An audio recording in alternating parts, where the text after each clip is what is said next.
Marcus Williams stood at the tall windows of his Manhattan penthouse, watching the city buzz below. At 42, he had built an empire in technology that most people could only dream of. His company created software used by millions worldwide. Money was never a problem for him. But despite all his success, Marcus felt like he was drowning in his own life. His 7-year-old son, David, sat on the living room floor, carefully arranging his toy cars in perfect lines. The boy had been diagnosed with autism 3 years ago, and since then, Marcus had hired and fired 12 different caregivers. None of them understood David's needs.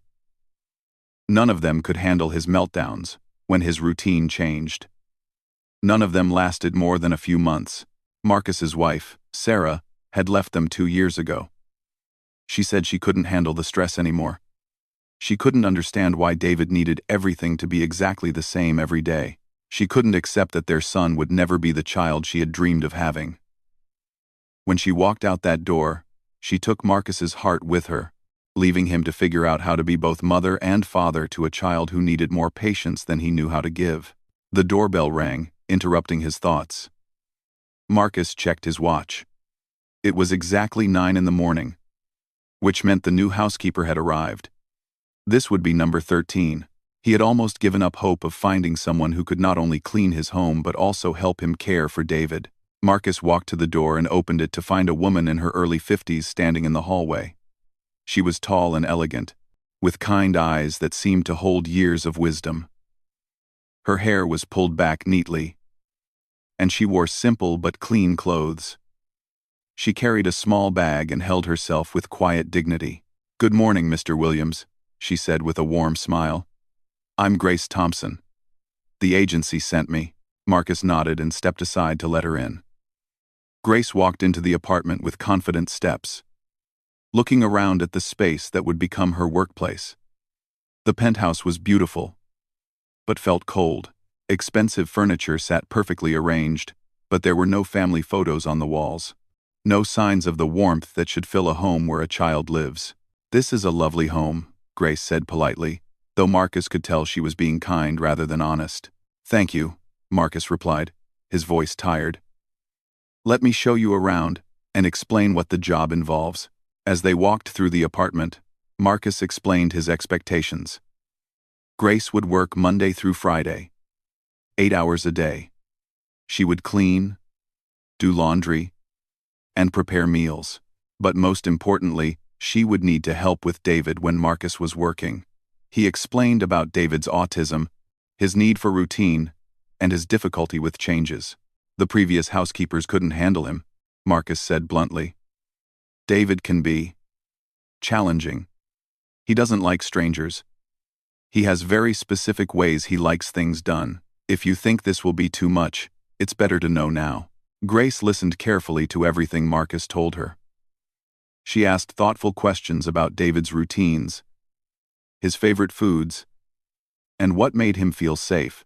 Marcus was surprised by how interested she seemed in learning about his son rather than just the cleaning duties. "Where is David now?" Grace asked. "He's in the living room," Marcus said. "But I should warn you. He doesn't usually warm up to new people quickly. Sometimes he doesn't speak to new caregivers for weeks." Grace nodded understanding. "Would it be all right if I met him?" Marcus led her to the living room where David was still arranging his cars. The boy looked up briefly when they entered, then immediately returned his attention to his toys. He moved one red car exactly 2 inches to the left, then stepped back to examine his work. "David," Marcus said gently, "this is Miss Grace. She's going to be working here." David didn't respond or look up. This was typical behavior, and Marcus had learned not to push him. Grace, however, did something unexpected. Instead of trying to get David's attention or talking about him as if he wasn't there, she quietly sat down on the floor several feet away from him. "Those are beautiful cars," she said softly, not looking directly at David but speaking in his direction. "I especially like how you have them arranged. Each one has its perfect spot." David's hands paused for just a moment, but he didn't look at her. Grace continued to sit quietly, occasionally making gentle observations about the cars without asking David any questions or trying to interrupt his play. Marcus watched this interaction with surprise. Most of the previous caregivers had either ignored David completely or tried too hard to engage with him, which always resulted in David becoming upset. Grace seemed to understand instinctively that David needed space and respect for his activities. After a few minutes, Grace stood up quietly. "Thank you for letting me see your cars, David," she said. Then she turned to Marcus. "Should we continue with the tour?" As they walked to the kitchen, Marcus found himself feeling cautiously hopeful. Grace had only been in his home for 30 minutes, but she had already shown more understanding of David than most of the previous caregivers had shown in weeks. "David has very specific food preferences," Marcus explained as they entered the kitchen. "He only eats certain brands of things, and they have to be prepared exactly the same way every time. He has his own plates and cups that he prefers to use." Grace opened the refrigerator and pantry, taking note of the items inside. She saw David's special crackers, his preferred brand of apple juice, and the specific type of pasta he would eat. Instead of looking overwhelmed, she seemed to be making mental notes. "Does he like to help in the kitchen?" Grace asked. Marcus looked surprised by the question. "Help? No. He usually stays away from the kitchen when food is being prepared. The noise and activity make him anxious." "I see," Grace said thoughtfully. "Every child is different. We'll figure out what works best for him." They finished the tour, and Marcus explained Grace's schedule and duties. She would start tomorrow and work from 8 in the morning until 4 in the afternoon. Marcus would be in his home office most days, working on various business projects. But he would be available if any problems arose. "I do have one request," Grace said as they concluded their meeting. "I'd like to spend some time just observing David's routines before I make any changes to how things are done here. Understanding his patterns will help me work around them better." Marcus was impressed by this approach. None of the other caregivers had thought to observe first. They had all jumped in trying to impose their own ways of doing things, which had inevitably led to David becoming upset and their employment ending quickly. "That sounds like a wise plan," Marcus agreed. "David does best when his environment stays consistent." Grace gathered her things and prepared to leave. As she walked toward the door, she paused in the living room doorway. David was still working with his cars, now arranging them by color within their neat rows. "I'll see you tomorrow, David," she said quietly. "I hope you have a good rest of your day." David didn't respond, but Marcus noticed that his son's movements seemed less tense than they had been earlier. Perhaps Grace's calm presence had had a positive effect already. After Grace left, Marcus returned to his office to work, but he found it difficult to concentrate. He kept thinking about how naturally Grace had interacted with David. She hadn't tried to force a connection or become frustrated when David didn't respond to her. She had simply accepted him as he was and worked within his comfort zone. That evening, as Marcus helped David get ready for bed, he found himself feeling more optimistic than he had in months. Maybe, finally, he had found someone who could help make their home a little more peaceful. Maybe Grace would be the one who could last longer than a few months. Maybe she could help him figure out how to be a better father to his son. As David brushed his teeth with his special toothbrush and arranged his pajamas in the exact way he liked them, Marcus wondered what tomorrow would bring. For the first time in a long while, he was looking forward to finding out. The next morning, Grace arrived at exactly 8 o'clock, just as she had promised. Marcus was already in his office, preparing for a video conference when he heard her quiet knock. He opened the door to find her waiting patiently, holding a small bag that hadn't been with her the day before. "Good morning, Mr. Williams," she said with the same warm smile. "I brought a few things that might be helpful, if that's all right." Marcus nodded and let her in. David was already at the kitchen table, eating his breakfast of plain toast cut into exact squares and drinking his apple juice from his special blue cup. He looked up briefly when Grace entered, then returned his attention to his food. Grace didn't try to interrupt David's breakfast routine. Instead, she quietly put her things away and began observing how the household operated in the morning. She watched as David finished eating, carefully wiped his mouth with his napkin, and placed his dishes in exactly the same spot on the counter where he always left them. "David likes things to stay in their special places," Marcus explained, feeling the need to justify his son's particular habits. "I can see that," Grace said gently. "It shows he's very thoughtful about organization. That's actually a wonderful skill to have."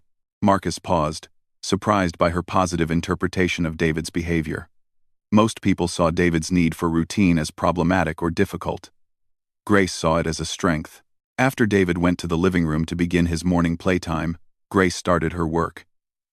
She moved around the apartment quietly, dusting and cleaning without making unnecessary noise. Marcus noticed that she paid careful attention to keeping everything exactly where she found it. When she cleaned around David's toys, she made sure to put each item back in precisely the same position. Around 10 o'clock, Marcus heard David having a meltdown in the living room. This was unfortunately common. Something had disrupted his routine or his toys weren't arranged the way he needed them to be. Marcus started to get up from his desk to help, but then he heard Grace's voice, calm and steady. "It's okay, David," she was saying. "Sometimes things get moved around, and that can feel very upsetting. Should we look at your cars together and see if we can fix whatever is bothering you?" Marcus crept to his office doorway to listen. David was making the distressed sounds he made when he couldn't express what was wrong. Marcus expected to hear Grace getting frustrated, as most of the previous caregivers had. Instead, he heard Grace sitting down on the floor. "I can see that something about your cars isn't right," she said patiently. "You don't have to tell me what it is. We can just sit here until you feel better, and then maybe you can show me what needs to be fixed." Marcus was amazed. Grace wasn't trying to rush David through his upset feelings, or make him explain what was wrong. She was simply offering her presence and waiting for him to be ready. This was exactly what David needed, but Marcus had never been able to explain it to the other caregivers. Gradually, David's distress subsided. Marcus heard him moving around, rearranging his toys. Grace continued to sit quietly nearby, occasionally offering gentle comments like, "That red car looks good there," or, "You're working so carefully." By lunchtime, the apartment felt more peaceful than it had in months. Grace prepared David's usual lunch of peanut butter sandwich cut diagonally, apple slices arranged in a circle, and his juice in the blue cup. But this time, she did something different. She set up her own simple lunch at the kitchen counter and ate quietly while David ate at the table. "Miss Grace," David said suddenly. Marcus nearly dropped his coffee mug in shock. David had spoken to Grace on only her second day. It had taken weeks for him to speak to any of the previous caregivers, and some he had never spoken to at all. "Yes, David?" Grace replied calmly, as if children spoke to her for the first time every day. "My sandwich pieces have to be the same size," David said seriously. "I can see that," Grace said, looking at his plate. "They look perfectly even to me." "You must have very good eyes to notice things like that." David nodded solemnly and continued eating. This small exchange filled Marcus with more joy than he could have imagined. His son had not only spoken to Grace, but he had trusted her enough to share something important about his needs. As the days passed, Marcus watched in amazement as Grace and David developed their own unique relationship. Grace had an intuitive understanding of what David needed. When he was overwhelmed, she helped create calm spaces for him. When he was focused on his activities, she worked around him without interruption. One afternoon, Marcus emerged from his office to find Grace and David in the kitchen together. David was standing on his special step stool, carefully measuring ingredients while Grace guided him through making his favorite cookies. Marcus had never seen his son participate in cooking before. "We're making snickerdoodles," Grace explained when she saw Marcus watching. "David is excellent at measuring. He gets everything exactly right." David beamed with pride as he showed his father the measuring cup filled with precise amounts of flour. "Look, Daddy, it's exactly right. No more, no less." Marcus felt his throat tighten with emotion. He couldn't remember the last time he had seen David look so happy and confident. Grace had found a way to turn David's need for precision into a cooking skill, making him feel proud of his abilities rather than different because of them. "Those are going to be delicious cookies," Marcus told his son, meaning every word. Over the following weeks, Marcus began to see changes in David that went beyond just his willingness to interact with Grace. The boy seemed calmer overall. more confident in expressing his needs, and more willing to try small new things, as long as his basic routines remained stable. Grace had also transformed their home in subtle ways. She brought in a few small plants that she tended to carefully. She reorganized some of the kitchen cabinets to make David's special items more accessible to him. She created a quiet reading corner in the living room, with soft cushions and David's favorite books neatly arranged. But the most remarkable change happened on a Thursday morning 3 weeks after Grace had started working for them. Marcus was in his office when he heard David talking animatedly in the kitchen. This was unusual because David rarely talked much in the mornings, preferring his quiet routines. Curious, Marcus went to investigate. He found David sitting at the kitchen table with Grace, showing her a book about trains. David was explaining in great detail about different types of locomotives, their speeds, and their cargo capacities. Grace listened with genuine interest, asking thoughtful questions that encouraged David to share even more information. "Daddy," David called when he saw his father. "Did you know that freight trains can pull more than 100 cars at once?" Miss Grace didn't know that. "But I told her." Marcus smiled at his son's enthusiasm. "That's very interesting, David. You know so much about trains." "Miss Grace wants to learn about trains too," David said seriously. "I'm going to teach her everything I know." "That sounds like a wonderful plan," Marcus said, looking at Grace with gratitude. She had found a way to make David feel like an expert and a teacher, building his confidence while genuinely engaging with his interests. Later that day, after David had gone to his room for his afternoon quiet time, Marcus found Grace in the kitchen preparing dinner. She was making David's favorite meal of plain pasta with butter and a specific brand of chicken nuggets.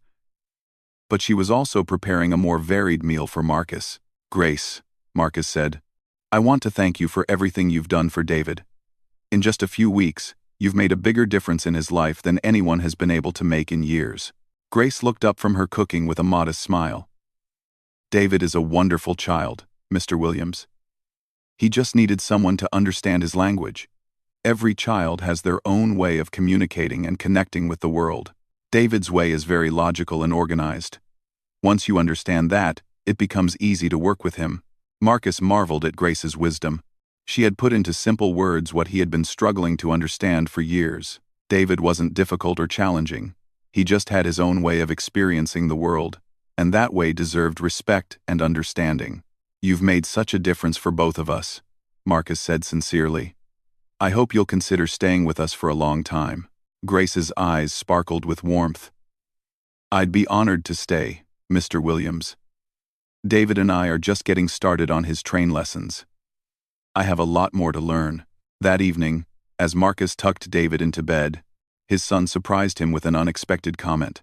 "Daddy, I like Miss Grace," David said seriously.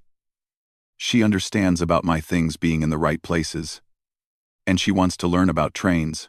"I'm so glad you like her, buddy," Marcus said, smoothing his son's hair.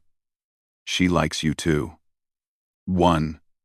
David nodded thoughtfully.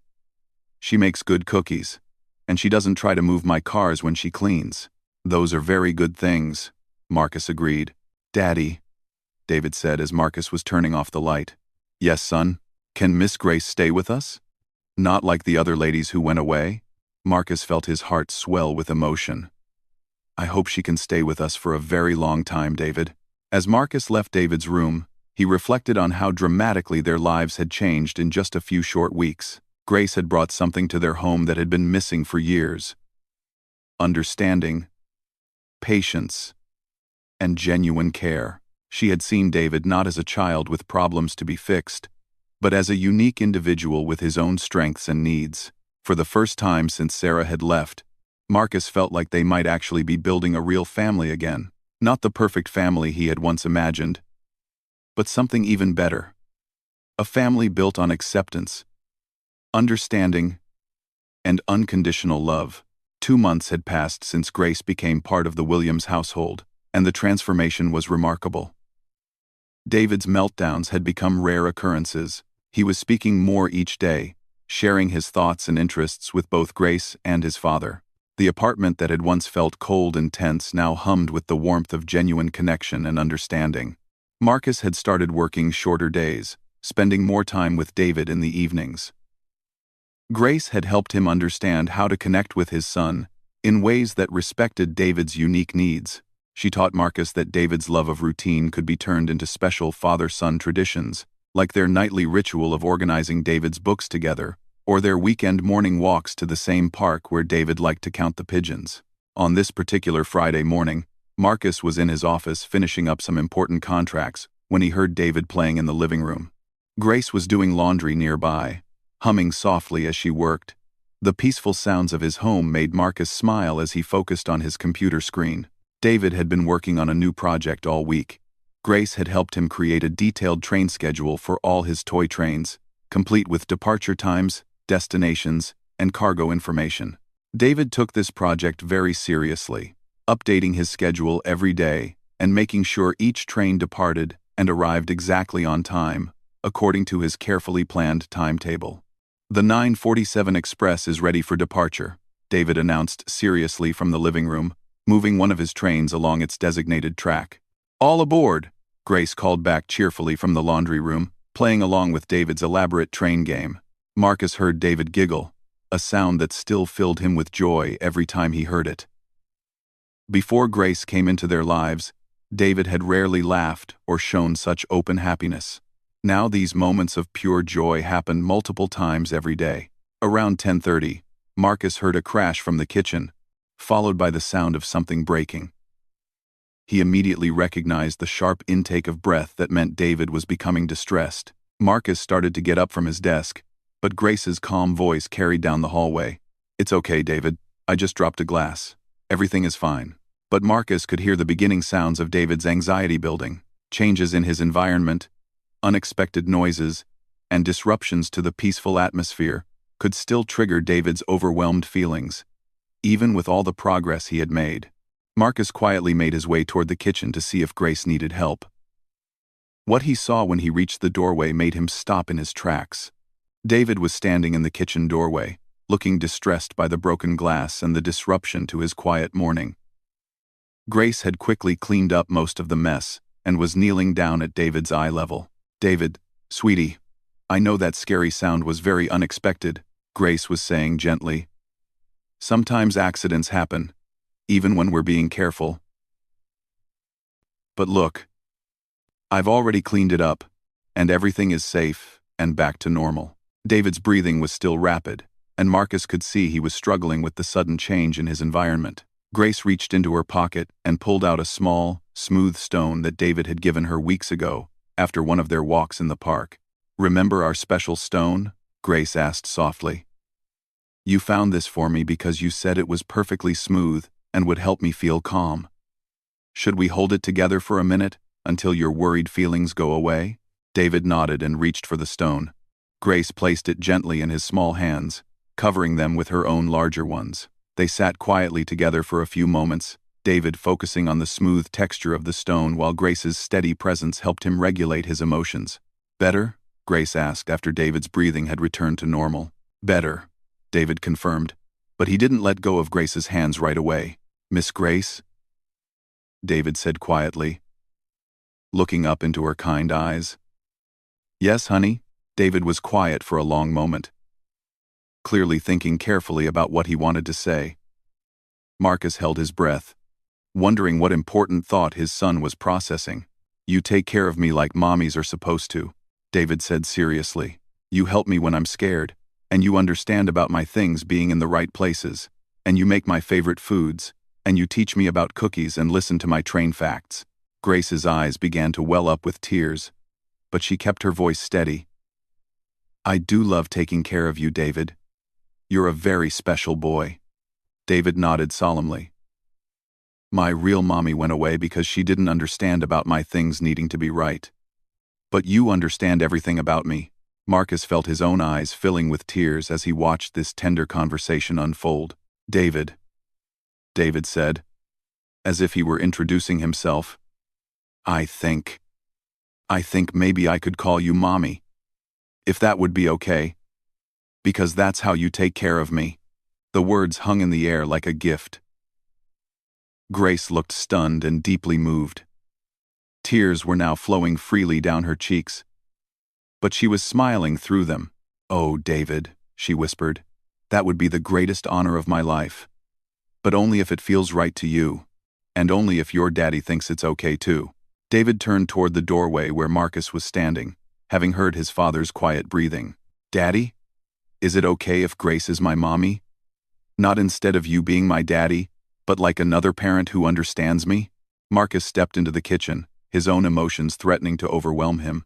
The love and trust he saw in his son's eyes, the hope and nervousness he saw in Grace's face, and the unexpected feeling of completeness that was filling his own heart, all combined to create a moment he would remember for the rest of his life.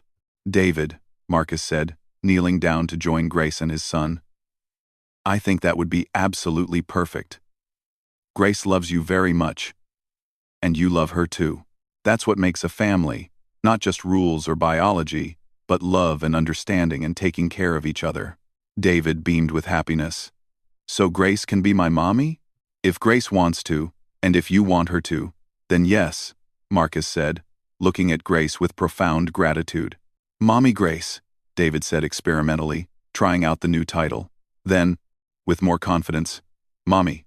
Grace let out a small sob of joy and opened her arms to David, who stepped forward into her embrace without hesitation. "I love you so much, David," she whispered into his hair. "Being your mommy is the most wonderful thing that has ever happened to me." Marcus watched this scene with a heart so full he thought it might burst. His son, who had struggled for years to connect with others, had found someone who understood him completely. Grace, who had come to them as an employee, had become the missing piece of their family puzzle. "Mommy," David said again, clearly delighting in the word. "Will you help me with my train schedule after lunch?" "Of course I will, sweetie," Grace said, still holding him close. "We can work on it together." David pulled back and looked seriously at both Grace and Marcus. "So now I have a daddy and a mommy again. But this mommy understands about my special ways." "That's exactly right," Marcus said, reaching out to include both David and Grace in his embrace. "We're a family now. A real family." Over the following weeks, the change in their household was remarkable. David blossomed with the security of knowing he had two parents who loved and understood him. He began calling Grace Mommy, naturally and easily, and the title seemed to fit her perfectly. Grace had found her place not just as an employee, but as a beloved family member. Marcus offered to adopt her officially as David's second parent. But she was content, knowing that love and commitment mattered more than paperwork. Marcus himself discovered that having Grace as David's mother figure freed him to be a better father. He no longer carried the crushing weight of trying to be everything to David alone. Grace's insights helped him understand his son better, and her presence allowed him to see David through eyes of appreciation rather than worry. One evening, 3 months after David had first called Grace Mommy, the three of them were sitting together in the living room. David was reading a book about trains to Grace, while Marcus worked on his laptop nearby. The scene was peaceful and natural, like they had been a family for years instead of months. "Mommy," David said suddenly, looking up from his book. "Yes, honey?" Grace responded automatically. "I'm glad you came to live with us.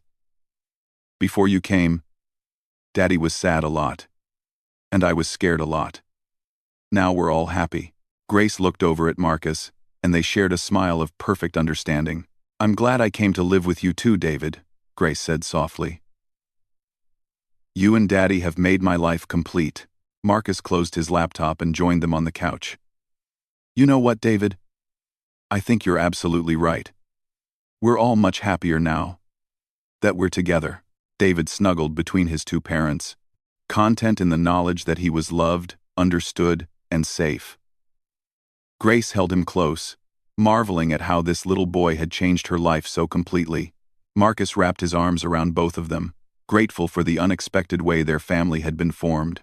Outside the windows of their Manhattan penthouse, the city continued its endless motion. But inside their home, three people who had found each other in the most unlikely circumstances had created something beautiful and lasting. They had built a family based not on conventional expectations, but on love, understanding, and the simple recognition that everyone deserves to be accepted exactly as they are. David had found a mother who celebrated his unique way of seeing the world. Grace had found a child who needed exactly the kind of patient, understanding love she had to offer. And Marcus had found peace in knowing that his son was truly happy and loved. Their family might not look like the families in picture books, but it was perfect for them. And that, Marcus realized, was the only thing that really mattered.